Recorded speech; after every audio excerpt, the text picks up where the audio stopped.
दोस्तों आपको याद होगा कल सुबह वाली वीडियो में ही मैंने आपको कहा था कि देखिए जिस प्रकार से ट्रंप भारत को कॉर्नर कर रहे हैं, रेड लाइन पे रेड लाइन पार कर रहे हैं, उसके बाद एक समय ऐसा आएगा जब भारत को ट्रंप को जवाब देना पड़ेगा। दोस्तों किसने सोचा था? कल ये वीडियो मैंने बनाया है और रात तक में ही आपने इसका दर्शन भी कर लिया। हुआ यूं दोस्तों, कल रात को करीबन 8 बजे की बात है। ट्रंप के लिए सुबह थी। सुबह उठे और पहला ट्वीट उन्होंने भारत पर किया, जिसमें भारत पे अलग-अलग प्रकार के आरोप लगा दिए। जैसा आप देख सकते हैं, ये इन्होंने अपने वो जो उनका देसी ट्विटर है, क्या कहते हैं उसको, ट्रुथ सोशल, उसमें इन्होंने कुछ इस प्रकार का ट्रुथ सोशल, अब ट्वीट तो नहीं कहेंगे, पता नहीं जो भी है, लिख दिया, जिसमें उन्होंने कहा कि देखिए भारत तो रूसी तेल खरीद के कितने मासूम यूक्रेनियंस के खून से सना हुआ तेल है जो भारत खरीद रहा है। भारत को कोई परवाह नहीं है कितने यूक्रेनियन नागरिक मारे जा रहे हैं और इसलिए भारत के ऊपर ट्रंप टैरिफ लगाएंगे। अब दोस्तों ये कहना था और कुछ घंटों में, जी हाँ दोस्तों, मानो जैसे हमारी एमईए इंतजार कर रही थी, कुछ घंटे बीते और यहाँ पे एक ब्रूटल रिप्लाई हमको देखने मिला है एमईए से। आज तक का दोस्तों हार्शेस्ट रिप्लाई है। दोस्तों बात सिर्फ इतनी नहीं है, इंडियन आर्मी से भी जवाब आया है। इंडियन आर्मी, आप देख सकते हैं उनका ऑफिशियल ट्विटर हैंडल है, उसने भी यूएस को आईना दिखाया। एमईए ने तो जिस प्रकार से धोया है, यूएस एंड ईयू दोनों के हिपोक्रेसी को एक्सपोज किया है, जिसमें भारत ने साफ साफ कह दिया हमको क्या करना है आप कृपया करके ना बताएं। We are a sovereign power, हमें मालूम है हम क्या करना है और क्या नहीं करना है, आप हम ये डिसाइड नहीं करेंगे। दोस्तों क्लियरली भारत ने एक बात बताई है यहाँ पे कि देखिए जी, भारत जापान या ईयू नहीं है जिसके सिक्योरिटी को आप गवर्न करते हैं, इसलिए वो घुटनों पे तुरंत टेक जाता है कि आप लोगों ने सिक्योरिटी यहाँ पे गवर्न कर रहे हैं। जापान की सिक्योरिटी यूएस के हाथ में है, वैसे ही ईयू यूक्रेन में फंसा हुआ है, यूएस सिक्योरिटी के जो आश्वासन है उसी के सहारे वो बचा हुआ है। भारत के साथ वैसा कोई कंपल्शन नहीं है। तो आप यदि ये सोचते हैं कि भारत घुटनों पे बैठ के आपके हाथों को चूमेगा तो वो नहीं होने वाला। तो एक दोस्तों यहाँ पे ट्रंप के लिए बहुत बड़ा मैसेज है। तो क्या हुआ है, जैसा आप देख सकते हैं दोस्तों, डोनाल्ड ट्रंप ने ट्वीट किया और उसके बाद क्या हुआ, उसके जितने भी पिट्ठू हैं ट्रुथ सोशल के, उनके उस मैसेज पर ट्विटर पे एक्टिव हो गए। आप देख सकते हैं यहाँ पे वहां की पॉलिटिशियन है बोलने लगी H1B वीजा इंडिया का बंद कर दीजिए, अमेरिकन जॉब्स वो खा रहे हैं और इससे इंडिया के लिए बहुत बड़ा लेसन होगा। दूसरे यहाँ पे लिंडसे ग्राहम आ गए, ये आके बोलने लगे ऐसा करते हैं ना जी, इंडिया को एक कीमत अदा करवाते हैं क्योंकि यूक्रेन में जो खून बह रहा है उसमें भारत की वजह से वो बह रहा है। अब दोस्तों ये कैसी हिपोक्रेसी है और एग्जैक्टली यही भारत ने अपने एमईए ने जो हमारे एक्सपोज किया है वही बताया। Harshest ever response. आज तक अगर आप देखें तो ट्रंप वन साइडेड बराज करते थे, कोई जवाब नहीं दिया जाता था, कुछ वैसे ही डील किया जाता था कि एक मानसिक रूप से कोई अगर कुत्ता है, जिसे पागल कहते हैं आजकल, पागल कुत्ता, तो वो यदि भौंक रहा है तो भौंकने दो, कुछ टाइम बाद अपने आप चला जाएगा। तो अब तक वही अप्रोच था, लेकिन अब इस अप्रोच को पार किया गया। अब अगर आप देखें तो इस प्रकार से कहा गया कि देखिए कि कहीं ना कहीं आपको तो जवाब दिया जाएगा, और जिस प्रकार से एक्सपोज किया यूएस को भी, यूरोपियन यूनियन को भी और सभी को बताया। और इतना ही नहीं, यहां पे अगर आप देखें तो इंडियन आर्मी भी एक्सपोज कर रही है। ईस्टर्न कमांड इंडियन आर्मी, उन्होंने यहाँ पे आप देखें तो एक न्यूज़पेपर का क्लिप यहाँ पे डाला है जिसमें दिखा रहे हैं 5 अगस्त 1971 यूएस आर्म्स 2 बिलियन के पाकिस्तान में शिप हुए हैं सिंस 1954। और यहाँ पे इन्होंने ये बताया कि जब बांग्लादेशी जेनोसाइड हो रही थी, मिलियंस ऑफ हिंदूज बांग्लादेश में मारे जा रहे थे, परसिक्यूट हो रहे थे, तब आप उनको वेपन्स देते थे। So much for human rights, so much for the loss of life, जिसकी आप बात करते हैं। जहां तक बात है, आप पाकिस्तान को वेपन्स देते रहे, आज भी देते हैं, और आप जेनोसाइड आज भी पाकिस्तान में जो हो रहा है उसमें आपके हाथ लिप्त हैं। कुछ इस तरफ इशारा किया है। दोस्तों यहाँ पे आपको देखने वाली बात यह है, एमईए ने कहा जो आप हमें कॉर्नर कर रहे हैं तेल लेने पे, ये जो हमने तेल खरीदा है इसमें आप हमारे साथ थे।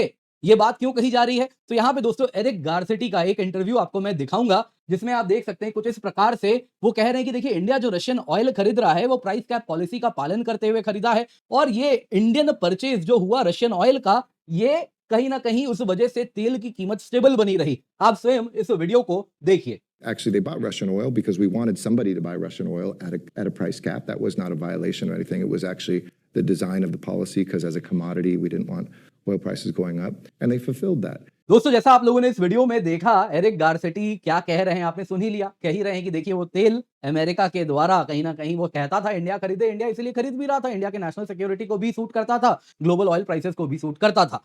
अब दोस्तों यहाँ पे देखने वाली बात जानते हैं क्या है। ट्रंप को शायद नहीं मालूम होगा, क्योंकि ट्रंप ने अपने ही बिजनेस एसोसिएट्स को एडवाइजर बना के रखा है, तो उनमें वो उस प्रकार की इंटेलेक्चुअल कैपेसिटी तो देखिए है नहीं। लेकिन इंडिया और यूएस के टाइज में फ्रिक्शन होना नॉर्म है, अच्छे रिश्ते होना एक्सेप्शन है। और ये आज से नहीं, जब से भारत अगर आप देखें तो अंग्रेजों से आजाद हुआ है, जब से हम स्वतंत्र हुए तब से ही है। 1971 इंडिया पाकिस्तान वॉर, आपको याद होगा किस प्रकार से यूएस ने 7th फ्लीट भेज दिया था। लाइकवाइज जब हमने न्यूक्लियर बॉम्ब टेस्ट किया था भारत के ऊपर, यूएस ने सैंक्शन लगाया था। इतना ही नहीं दोस्तों, यहाँ पे 2013 का ये न्यूज़ है, देवयानी खोब्रागडे जी थी जो कि भारत की डिप्लोमेट थी, उनको यूएस में अरेस्ट कर लिया गया था और उसके बाद भारत ने यूएस एम्बेसी के बाहर जो बैरिकेड्स वगैरह थे सब निकाल दिए थे और India US ties nose dive कर चुके थे।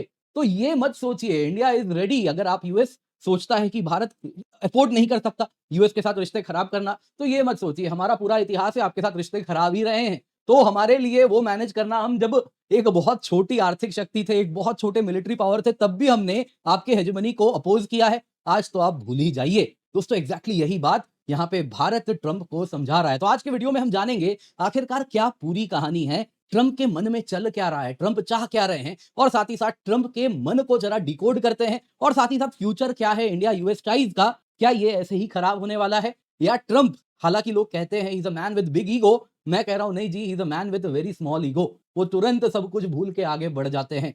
क्यों मैं ऐसा कह रहा हूं, आइए जरा आज के वीडियो में इसी पर चर्चा करते हैं। पर इससे पहले आगे बढ़े आपसे निवेदन है, वीडियो लाइक करें, चैनल सब्सक्राइब करें, बेल आइकन अवश्य दबाएं। इसके सिवा आप हमारे टेलीग्राम चैनल पर अवश्य जुड़े। वर्ल्ड अफेयर्स बाय अन अकेडमी आपके लिए हम लेकर के आए हैं, जिसमें आपको लाइव क्विज मिलता है, साथ ही साथ हमारे वीडियोस के नोटिफिकेशन और बहुत सारे जीके के फैक्ट्स वगैरह मिलते हैं। तो जरूर जाके वहां पर हमसे जुड़ जाएं। सबसे पहले दोस्तों एग्जैक्टली ट्रंप ने क्या कहा है, तो दोस्तों यहाँ पे आप जिनको देख रहे हैं ऑरेंज मैन, क्या कह रहे हैं जरा सुनिए। ट्रंप ने एक नया टैरिफ वार्निंग दिया न्यू दिल्ली को, जिसमें उन्होंने कहा कि इंडिया तो मैसिव अमाउंट्स में रशियन ऑयल खरीदता है और फिर इसको ओपन मार्केट में बेचता है और प्रॉफिट कमाता है। ठीक है जी, आगे सुनिए, इन्होंने कहा कि इंडिया को कोई परवाह ही नहीं है कि कितने लोग यूक्रेन में मारे जा रहे हैं रशियन वॉर मशीन के द्वारा, और हम इसलिए इंडिया के ऊपर टैरिफ बढ़ाने वाले हैं। और यहाँ पे लाइन जरा सुनिए, I will be substantially raising the tariffs paid by India to the USA. दोस्तों इनको नहीं मालूम क्या किसको ये बेवकूफ बना रहे हैं, इंडिया कोई पैसे नहीं देने वाला यूएसए को, इंडिया सामान बेचेगा, यूएस कंज्यूमर्स हैं जो कि पे करने वाले हैं। तो ये अपनी अलग दुनिया में जी रहे हैं और शायद इनके वोटर्स भी, लेकिन सच्चाई तो ये है पैसे आपको देने साहब, हमें नहीं देने। आगे जरा सुनिए, ट्रंप ने दोस्तों पिछले ही हफ्ते आपको याद होगा भारत को डेड इकोनॉमी कह दिया था। मुझे कोई परवाह नहीं कि इंडिया और रशिया अपनी डेड इकोनॉमीज को लेके कहां जाते हैं, आई डोंट केयर, ये सारी बात उन्होंने कह दी थी। अब दोस्तों आते हैं जरा भारत के क्रिटिसिज्म पर। देखिए दोस्तों, विद इन आवर्स ट्रंप ने 8 बजे के करीब वो ट्रुथ सोशल पे डाला, and with in an hour and half, 1.5 घंटे से 2 घंटे में भारत का जवाब सामने था, जिसमें मानो जैसे हम इंतजार कर रहे थे, सारे डिस्कशंस ऑलरेडी इन प्लेस थे कि इस बार ट्रंप वापस से कुछ इस प्रकार की उल जलूल बातें करेंगे तो ये जवाब उनको दिया जाएगा। जरा सुनिए क्या जवाब दिया गया है। दोस्तों एमईए के ऑफिशियल स्पोक्सपर्सन का जो स्टेटमेंट है, जरा सुनिए, एक एक लाइन समझेंगे दोस्तों। अगर हम देखें तो इन टोटल 6 पॉइंट का जवाब दिया गया है, जिसमें अगर आप देखें तो पहले तो सबसे पहले इनको कुछ सच्चाई बताई गई है। एरिक गारसेटी वाला जो आपको इंटरव्यू दिखाया है, उस तरफ बात किया गया कि हम तेल खरीदे हैं तो दुनिया आबाद रही है। दूसरा जो है दोस्तों, यहाँ पे ये सेकंड पैराग्राफ में बताया गया है कि हम जो तेल लेते हैं वो नेशनल इंटरेस्ट में लेते हैं और तुम जो कह रहे हैं वो हिपोक्रेसी से भरा है। सबसे पहले 2 पैराग्राफ में नंबर 3 नंबर 4 में यूरोपियन यूनियन को धोया गया है, नंबर 5 में यूएसए को धोया गया है, और नंबर 6 में बोल दिया गया है कि देख लो भाई, हम तुम्हारे वसाल नहीं है, हमें जो करना है हम करेंगे, we frankly don't give a damn, यही कहा जा रहा है जो यहाँ पे छठा पैराग्राफ है। तो आइए जरा इसको समझते हैं, डिकोड करते हैं क्या कहना यहाँ पर चाह रहे हैं हम। भारत को टारगेट किया गया है यूनाइटेड स्टेट्स और यूरोपियन यूनियन के द्वारा, क्योंकि हम रशियन ऑयल इंपोर्ट करते हैं जब से यूक्रेन कॉन्फ्लिक्ट शुरू हुआ है तब से। सच्चाई तो यह है, भारत ने रशिया से तेल खरीदना तब से शुरू किया जब हमारे जो ट्रेडिशनल ऑयल सप्लायर्स थे वो यूरोप की तरफ डाइवर्ट हो गए। नतीजा यह हुआ हमारे पास ऑप्शन नहीं था, वो सब अपना तेल सऊदी अरेबिया यूएई यदि यूरोप को बेचेंगे तो हम कहां से खरीदेंगे, तो वही ऑप्शन था। उस वक्त यूएस ने हमें इनकरेज किया था, कहा था कि इस प्रकार के इंपोर्ट्स आते हैं तो उस वजह से ग्लोबल मार्केट में स्टेबिलिटी बनी रहती है। दोस्तों ये एरिक गारसेटी वाला इंटरव्यू जो आपको मैंने दिखाया उसी की बात हो रही है। नंबर 2, इंडिया के जो इंपोर्ट्स हैं इसके द्वारा predictable and affordable energy cost भारतीय कंज्यूमर के लिए बना रहता है, और ये ग्लोबल मार्केट सिचुएशन के अनुसार भी नेसेसिटी है। लेकिन ये बड़ी अजीब बात है, वो देश जो भारत को क्रिटिसाइज कर रहे हैं वो स्वयं रशिया के साथ ट्रेड करते हैं। हम तो जो ट्रेड करते हैं वो नेशनल कंपल्शन है, मजबूरी है, लेकिन तुम्हारा ट्रेड कोई मजबूरी वाला नहीं है। वो चीज जो तुम कहीं से भी ले सकते हो तुम वो फिर भी रशिया से ले रहे हो और हमें प्रवचन दे रहे हो। जरा सुनिए, सबसे पहले यूरोपियन यूनियन को किस प्रकार से यहां पर क्या कहें, अब क्या किया गया है आप ही बता दीजिएगा, मैं तो बोल नहीं सकता। तो यूरोपियन यूनियन को कहा गया 2024 में तुम्हारा बायलैटरल ट्रेड रशिया के साथ था 67.5 बिलियन यूरो इन गुड्स, इसके अतिरिक्त सर्विसेज का ट्रेड था 17.2 बिलियन। तो तुम्हारा जो ट्रेड है वो भारत के टोटल ट्रेड विद रशिया से कई गुना अधिक है।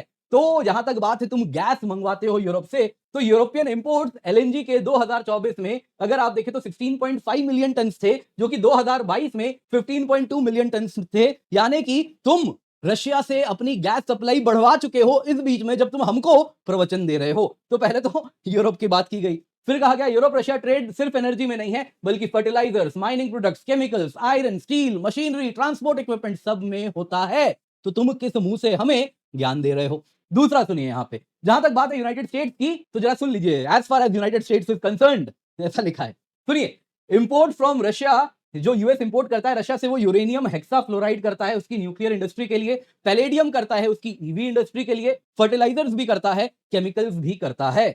फिर इंडिया ने यहां पे फाइनल लाइन क्या लिखा है, सुनिए, इस बैकग्राउंड में इंडिया को जो टारगेट कर रहे हैं वो टोटली अनजस्टिफाइड है, अनरीजनेबल है। किसी भी मेजर इकोनॉमी की तरह हमारे पास हम वो सारे नेसेसरी मेजर्स लेंगे जिसके द्वारा हमारी इकोनॉमिक सिक्योरिटी, हमारे नेशनल इंटरेस्ट को हम हर कीमत में सेफ गार्ड करने वाले हैं। इन शॉर्ट कह दिया गया, we are not your vassal, हमें जो करना है वो हम करेंगे, बाकी तुम अपना देख लो। नाइस और आउट, सिंपल शब्दों में कहें तो अब यूएस को बता दिया गया कि देखिए रेड लाइन है जो आप पार कर चुके हैं, अब हमारा स्ट्रेटेजिक पेशेंस खत्म हो चुका है। यहां पे दोस्तों सबसे पहले देखते हैं ट्रंप कहां गलत जा रहे हैं। देखिए दोस्तों, किसी भी दो देशों में ना जो रिश्ते होते हैं उनके कई आयाम होते हैं, मल्टीपल डायमेंशंस होते हैं। सिक्योरिटी डायमेंशन होता है, कल्चरल डायमेंशन होता है, इकोनॉमिक होता है, डिप्लोमेटिक होता है और ट्रेड भी होता है। अब एग्जांपल लेते हैं, इंडिया श्रीलंका की बात करते हैं, तो हमारे जो डायमेंशंस हैं रिलेशनशिप के, हाईएस्ट प्रायोरिटी हम कहें कि नहीं जी श्रीलंका के साथ ट्रेड का होना चाहिए, तो नहीं चलेगा। श्रीलंका एक छोटा सा देश है, हम बड़े से देश हैं, हमारे ट्रेड डायमेंशंस इसी प्रकार से होंगे कि जिसमें हमको उनको मैग्नानिमिटी यानी बड़प्पन शो करना पड़ेगा और उनके लिए अपना मार्केट ओपन करना पड़ेगा, लेकिन बदले में बाकी डायमेंशंस में हम चाहेंगे कि वो कुछ कॉम्प्रोमाइज करें, जैसे कि सिक्योरिटी, डिप्लोमेटिक, कल्चरल टाइज। हम चाहेंगे, कभी भी नहीं चाहेंगे कि चाइना वहां पे आके पोर्ट बना ले और साथ ही साथ पाकिस्तान के जहाज भी वहां से गुजरे, पाकिस्तान के साथ तुम ज्वाइंट एक्सरसाइज करो, ये हम कभी नहीं चाहेंगे। बदले में तुम्हें हम अपना मार्केट देंगे। तो ये दोस्तों ट्रेड ऑफ होता है। इस प्रकार से जियो पॉलिटिक्स रन होती है। अलग अलग डायमेंशंस को जिसके पास जो है उससे वो ले सकते हैं और जो दे सकते हैं वो दिया जाता है, ये गिव एंड टेक है। लेकिन ट्रंप के साथ ऐसा नहीं है। ट्रंप के साथ दोस्तों सब कुछ, पूरा जियो पॉलिटिक्स उन्होंने ट्रेड टाइज के इर्द गिर्द घुमा दिया है, सब कुछ कॉमर्स से बांध दिया है। उनका पूरा रिश्ता, फिर वो भारत के साथ हो या मोगादिशु के साथ हो, वो एक ही आयाम है, कितना ट्रेड हो रहा है। दोस्तों इस प्रकार से बिजनेस हो सकता है कॉमर्स को ध्यान रखते हुए, लेकिन देश का रिश्ता ऐसे नहीं चलता है। सब कुछ ट्रेड डेफिसिट के आधार पे आप नहीं करेंगे, या कितना हम आपसे आर्म्स खरीद रहे हैं, वेपन्स खरीद रहे हैं, उसके आधार पे आप रिश्तों को नहीं गवर्न करेंगे। ये गलती है ट्रंप की, जो सबसे पहले वो कर रहे हैं। अब जाते हैं, जरा जानते हैं आखिरकार ट्रंप चाह क्या रहे हैं भारत से। देखिए दोस्तों, पहली बात हम सब जानते हैं, ट्रंप को कोई फर्क नहीं, मुझे कोई फर्क नहीं पड़ता है ना, यूक्रेन में क्या हो रहा है, कुछ वैसी ही लाइन है। ट्रंप को कोई परवाह नहीं, does not give a dime, क्या यूक्रेन में हो रहा है, कौन कहां जा रहा है, कितने लोग मर रहे हैं, उसको कोई परवाह नहीं है। यहां दोस्तों उसको भारत से एक ट्रेड डील चाहिए, भारत से एक डील चाहिए जिसमें हम उसके महंगे वेपन्स खरीदें, at the same time American unpredictability भी बैलेंस करें, और तुम चाहते हो वेपन्स भी खरीदें। तो ये सब कुछ वो भारत से चाह रहे हैं, और बदले में जो ट्रेड डील चाह रहे हैं उसमें यूएस इंटरेस्ट को प्राथमिकता दी जाए, भारत अपने इंटरेस्ट में कॉम्प्रोमाइज कर ले। तो हम ये करने से पूर्ण रूप से मना कर दिए। अनलाइक अदर कंट्रीज, वियतनाम हो गया, जापान हो गया, उन सब ने कॉम्प्रोमाइज किया। यूरोपियन यूनियन ने क्या भयानक कॉम्प्रोमाइज किया, वहां के सारे प्राइम मिनिस्टर, प्रेसिडेंट कह रहे हैं उर्सुला वॉन डर लायन को। तो दोस्तों यहाँ पे ट्रंप एग्जैक्टली कुछ वैसा ही भारत से भी चाह रहे हैं, लेकिन भारत ने मना किया। अब वो क्या कर रहे हैं, क्योंकि भारत ने मना कर दिया तो वो कुछ भी करने को तैयार है भारत के ऊपर दबाव बनाने के लिए। आज दोस्तों Russian oil and Ukraine war को एक बहाना बनाया जा रहा है उसी दबाव के लिए। ट्रंप दोस्तों ना, अगर हम रशियन तेल बंद कर देते तो ट्रंप कुछ और बहाना ढूंढ लेते, कन्वीनियंटली किसी और से हमारे ऊपर दबाव बनाने लगते, लेकिन वो बनाते क्योंकि उनका एंड ऑब्जेक्टिव है भारत के साथ एक ऐसा ट्रेड डील पाना जिसमें यूएस को हम अपना पूरा मार्केट खोल के रख दें और वो हमें अपना मार्केट ना दे। एट द सेम टाइम हम उसके वेपन्स खरीदें, एट द सेम टाइम उसके टैंट्रम्स भी झेलें कि इसमें किल स्विच है, ना जाने क्या है, हमें नहीं मालूम, लेकिन उससे हम पैसे देते रहें। देखिए दोस्तों, यहाँ पे मत भूलिए ट्रंप के लिए सब कुछ अगर आप देखें तो पैसों के ऊपर ही आधारित है। ट्रेड, कॉमर्स, यही सबसे इंपॉर्टेंट है। तो दोस्तों यहाँ पे उस पर्सपेक्टिव में ट्रंप ने अपने ईयू, जापान जैसे अलाइज तक को ह्यूमिलिएट किया है, आपने देखा किस प्रकार से। पर दोस्तों उनके पास ऑप्शन नहीं था, वो यूएस वसाल हैं, वो यूएस के गुलाम हैं, उनके पास कोई ऑप्शन नहीं है। क्योंकि आप कितने ही बड़े क्यों ना हो जाएं, आप जापान जैसी अर्थव्यवस्था हो जाएं या फिर यूरोपियन यूनियन जैसी अर्थव्यवस्था हो जाएं जो अमेरिका को टक्कर देती है, अगर आपके सिक्योरिटी के डायमेंशन अमेरिका के द्वारा गवर्नड है तो आप कभी भी ऑटोनोमस है ही नहीं, आप उसके गुलाम बने रहेंगे। इसलिए ट्रंप ने जब धमकी दी तो वो घुटनों पे आए। भारत के साथ कहीं से भी भारत ऐसे बंधा नहीं है, तो भारत ट्रंप की धमकियों को रिजेक्ट कर रहा है। अब दोस्तों हो यूं रहा है कि एक बात हमें जाननी होगी, ट्रंप ऐसा कुछ नहीं कर रहे कि भारत को कॉर्नर कर रहे हैं। ट्रंप इज बीइंग ट्रंप, वो अपने सबसे क्लोजेस्ट एलाइज को भी ऐसे ही किए हैं, वैसे ही भारत के साथ भी कर रहे हैं। तो एक बात हमें ये जाननी होगी, जहां तक बात है दोस्तों, क्या भारत के लिए यहां कहां पे ये रेड लाइन पार हुआ? जैसा हमने पहले डिस्कस किया था, जब आप नेशनल सिक्योरिटी मैटर को ट्रेड के साथ इंटरलिंक करें, जब हम आपके साथ ट्रेड टाइज को उस प्रकार से बढ़ावा नहीं दे रहे, आपके टर्म्स में ट्रेड डील साइन नहीं कर रहे, तो आप प्रेशर टैक्टिक के लिए यदि हमारे नेशनल सिक्योरिटी मैटर को बहाना बनाया, पाकिस्तान से क्लोजनेस दिखाएं, पाकिस्तान के हित में आके अलग अलग बयान दें, तो आप हमारा रेड लाइन पार करते हैं और उसके बाद आपके ऊपर भरोसा और खत्म हो जाता है। तो फिर तो आप भूल ही जाइए कि हम आपके वेपन्स वगैरह खरीदेंगे। तो एग्जैक्टली यहां पे ट्रंप ने अपने जो कार्ड्स हैं वो थोड़े गलत खेल दिए हैं। वो भारत के जो एक रेड लाइन है उसको नहीं भांप पा रहा है। आगे जरा समझिए, यहां पे इंडिया ने इस पूरी कहानी में क्या कन्वे किया है। देखिए, इंडिया ने साफ साफ कह दिया है कि हम झुकेंगे नहीं, है ना, हम रशियन ऑयल खरीदते रहेंगे। मॉरल हाई ग्राउंड वाली जो बात कर रहा है ना, ये यूएस एंड ईयू कितने लोग मारे जा रहे हैं, तो इंडिया ने वो हिपोक्रेसी भी यहां पे एक्सपोज कर दी है। दूसरी बात, इंडिया लीडर है ग्लोबल साउथ का, वसाल नहीं है। ये ईयू जापान आपके वसाल हैं, हम आपके वसाल नहीं है, आपके गुलाम नहीं है। हम एक इंडिपेंडेंट पावर है। तो हमसे ये उम्मीद मत कीजिए कि हम घुटनों के बल आएंगे, आपके हाथ को चूमेंगे और फिर रिश्ते आगे बढ़ेंगे। वो नहीं होने वाला। एक सोवरेन स्टेट के साथ जैसा आपको बिहेवियर रखना है वैसा रखिए, अदरवाइज देख लीजिए, Japan, EU, US assurances on security and safety पर निर्भर करते हैं, हम नहीं करते। हम तो जानते हैं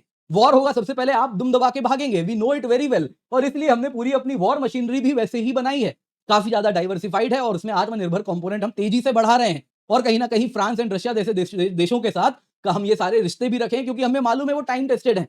वॉर होता है तो वो हमारे security ties and at the same time कभी भी सिक्योरिटी मैटर को किसी भी तरीके से एक स्टिक की तरह यूज नहीं करते, अनलाइक यूएसए जो कि हर चीज को यहां पे एक कार्ड की तरह खेलना चाहता है। तो ये ट्रस्ट है जो उन लोगों ने सालों में जीता है, जिस वजह से उनके साथ वो रिश्ते हैं और अमेरिका के साथ वो नहीं है। तो यहां पे दोस्तों आपको ये बात जाननी होगी कि ये जो पूरी कहानी है इसमें चीजें अब कैसे आगे बढ़ने वाली हैं। How will the relations proceed? क्या ये हमेशा के लिए खत्म हो गया? क्या इंडिया यूएस टाइज नीचे जा चुके हैं? सबसे पहले तो मैंने आपको बताया, Trump is being Trump. Trump ऐसे ही हैं, उनको इतनी ही समझ है, ऐसे ही नहीं उनको ऑरेंज मैन बोलते हैं।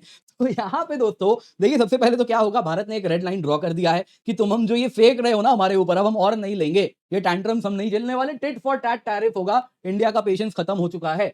जब ट्रंप ने, याद होगा, आने के साथ टैरिफ लगाया था भारत पे, भारत ने कुछ भी नहीं कहा था। कुछ देश थे, ईयू हो गया, बाकी देश जो कि कह रहे थे रिटेलिएटरी टैरिफ लगाएंगे, कनाडा ने भी कहा था, भारत ने कुछ नहीं कहा था। हम पेशेंटली ऑब्जर्व कर रहे थे। लेकिन अब अगर आप देखें तो इंडिया अब और पेशेंस हमारे पास नहीं, क्योंकि ट्रंप एक रेड लाइन पार कर रहे हैं, जिसमें आने वाले दिनों में यदि ट्रंप ने टैरिफ लगा दिया तो हम यूएस एग्रीकल्चरल एक्सपोर्ट, उसकी जो टेक कंपनीज भारत में ऑपरेट करती हैं, सब पे टैरिफ लगेगा।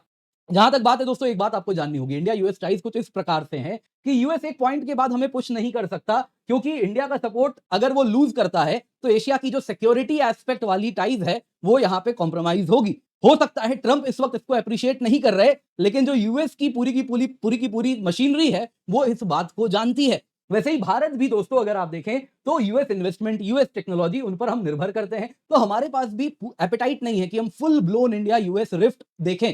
तो लॉन्ग टर्म में हमारे जो इंटरेस्ट है वो कहीं से भी इस प्रकार से बंधे हैं कि हम दोनों को एक दूसरे की आवश्यकता है। तो इंडिया यूएस टाइज जो है ना दोस्तों, मल्टी फैसेटेड है, कि कोई ना कोई रूम में हमेशा होता है जो कि इंडिया यूएस टाइज को बचाता है। आपको जैसा मैंने बताया, कई प्रॉब्लम्स आए हैं इस टाइज में, लेकिन होता यूं है ना दोस्तों, यूएस एक गुड कॉप बैड कॉप वाला गेम खेलता है, जिसमें क्या होता है, कभी डिपार्टमेंट ऑफ स्टेट को कहा जाता है आप bad cop Khelo, department of defence होता है जो गुड कॉप खेलती है। यूजुअली यूएस प्रेसिडेंट क्या होते हैं, वो गुड कॉप होते हैं। बाइडेन राज में आपको मालूम ही है यूएस क्या कुछ नहीं कर रहा था भारत के ऊपर, लेकिन बाइडेन लगता था वह देव मानुस आदमी, भारत के साथ किस प्रकार से रिश्ते वो स्वयं रखते थे, बोली जो होती थी और कुछ हद तक वो जो आश्वासन भी देते थे। आप देख सकते हैं यूएस प्रेसिडेंट ना एक गुड कॉप वाला गेम खेलते हैं। क्यों खेलते हैं? क्योंकि जो बैड कॉप यदि रायता ज्यादा फैला दें तो कोई समेटने के लिए होना चाहिए, और अगर हाईएस्ट अथॉरिटी से रायता समेटा जाएगा तो समेटना आसान होता है। यहां पे क्या हो गया है दोस्तों, यूएस प्रेसिडेंट बैड कॉप खेल रहे हैं, तो किसी को तो आके इस पूरी एडमिनिस्ट्रेटिव मशीनरी में आके गुड कॉप खेलना पड़ेगा। But at the same time यहां पे जब प्रेसिडेंट बैड कॉप खेलेंगे तो जो गुड कॉप खेलने आ रहे हैं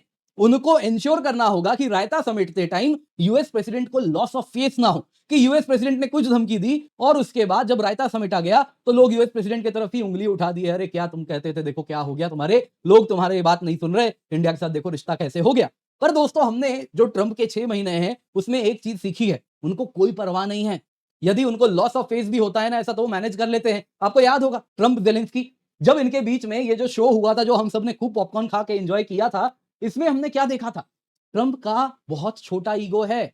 ऐसा नहीं कोई हाई ईगो लेके नहीं घूम रहे हैं, आपको याद होगा ये भले प्रिटेंड करते हैं Trump has a very huge ego, लेकिन यहां पे देखा वो तुरंत का तुरंत यदि उनको राइट इंसेंटिव्स दिया जाए तो कोर्स करेक्शन कर लेते हैं। इसके बाद क्या लगा था, इस शोडाउन के बाद यही लगा था कि ट्रंप और जेलेंस्की के बीच में ये डेड एंड हो चुका है, यूएस का यूक्रेन के लिए रिश्ता हमेशा खत्म हो जाएगा। लेकिन फिर क्या हुआ, जो यूएस डिफेंस लॉबी है उन्होंने कुछ ऐसी चाबी घुमाई कहीं जेलेंस्की के साथ मिलके कि आज जेलेंस्की के लिए ट्रंप किस किस को धमकी नहीं दे रहे हैं, आपने स्वयं देख लिया। तो ये क्या बताता है कि इस प्रकार से ट्रंप को जलील करने के बाद भी ट्रंप कोर्स करेक्शन कर लिए, तो आगे भी कुछ वैसा ही होगा। ये देखिए दोस्तों, मेरा यहां पे मानना है, आपको क्या लगता है आप कमेंट करके अवश्य बताइएगा। बाकी दोस्तों आपको याद दिलाना चाहूंगा वीडियो लाइक करें। इसके सिवा आपकी यूपीएससी प्रिपरेशन हम केवल 24,999 रुपए में करा रहे हैं, जिसमें 1 महीने का फ्री एक्सटेंशन भी आपको मिल रहा है। कंप्लीट सिलेबस कवरेज है, complete GS, complete CSAT prelims test series, mains test series with evaluation आपको मिलता है। लिमिटेड पीरियड ऑफर है, फिर दोस्तों और दाम बढ़ने वाले, तो मेक श्योर आप इसका फायदा उठा लें और use the code KC10 for maximum discount. बहुत सारे कोर्सेज हैं,